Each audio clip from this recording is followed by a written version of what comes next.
Sobat Kanal yang berbahagia, berjumpa lagi dengan saya Hendro Widagdo dari Departemen Ilmu Kedokteran Forensik dan Medikal FKKM KUGM.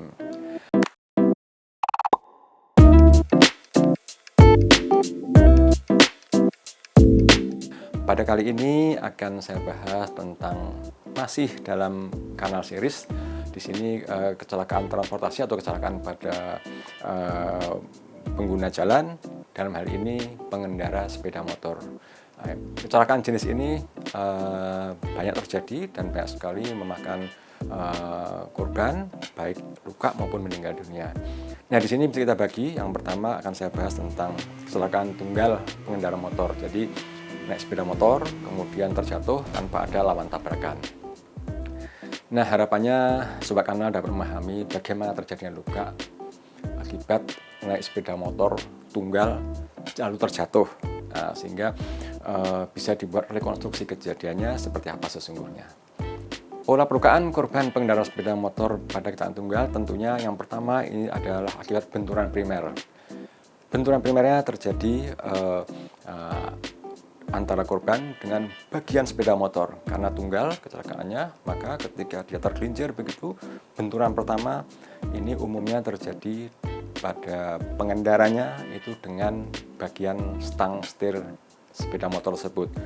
Maka pada kasus seperti ini, ketika menanganinya di klinik atau di gawat darurat, maka harus dilihat perlukaan pada seputar dada dan perut untuk mencari jejas memar pada area-area tersebut.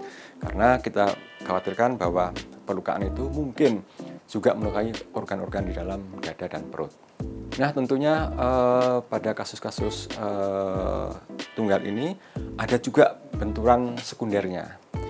Ini terjadi akibat dia kemudian terpelanting saat terjatuh.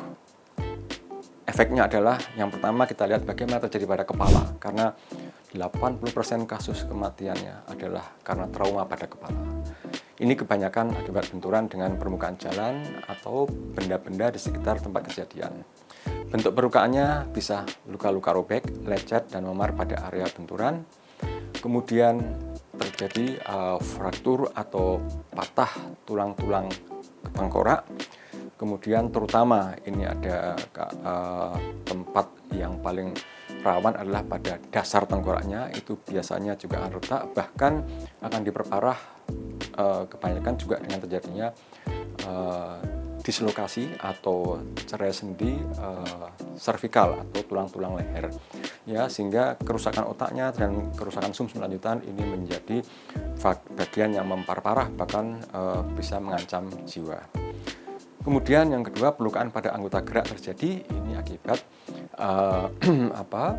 benturan sekunder saat badan mendarat di permukaan jalan tanpa disadari pada kejadian ini. Seseorang yang mengalami jatuh seperti ini, dia akan seolah-olah bergerak menumpu. Akibatnya dapat terjadi patah anggota gerak atas terutama, sehingga kebanyakan pada kasus-kasus yang terjadi perlukaan akibat benturan oleh karena posisi menumpu itu terjadi pada anggota gerak atas, sehingga di sana ada beberapa luka-luka juga yang tentunya menggambarkan ciri luka akibat jatuh dari kendaraan bermotor. Kemudian pada bagian lain badan, apa yang terjadi? Ya, umumnya terjadi juga benturan efek sekundernya juga, dan juga efek benturan berikutnya seandainya memang berkendara dengan kecepatan tinggi, akan ada luka-luka robek, mungkin memar ya pada area benturan, terutama pada daerah bahu, panggul, dada, dan perut. Tentunya ini akan menjadi perhatian pada tim penolong di tempat kejadian ketika harus mengevakuasi korban ke rumah sakit, dan juga ketika sampai di rumah sakit di instalasi gawat darurat tentunya juga menjadi perhatian dari tampakan luka-luka di bagian permukaan. Nah, Sobat Kanal sekalian, kecelakaan tunggal seperti ini ternyata sebagian besar terjadi oleh karena pengendara yang dipengaruhi oleh bahan-bahan berbahaya yang bisa mengganggu kesadaran ketika berkendara. Ya, bisa alkohol, bisa juga obat-obatan zat adiktif lainnya. Tentunya untuk kepentingan hukumnya, korban-korban ini perlu dilakukan pemeriksaan toksikologis. Ya, di sini untuk mencari apakah dia dalam pengaruh alkohol atau pengaruh narkoba atau yang lain-lainnya, sehingga diperlukan suatu bukti objektif secara laboratorik untuk kasus-kasus apalagi kecelakaan tunggal seperti ini.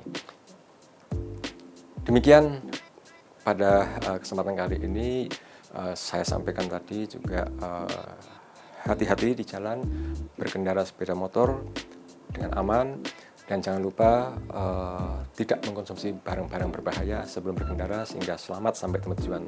Terima kasih, sampai jumpa kembali.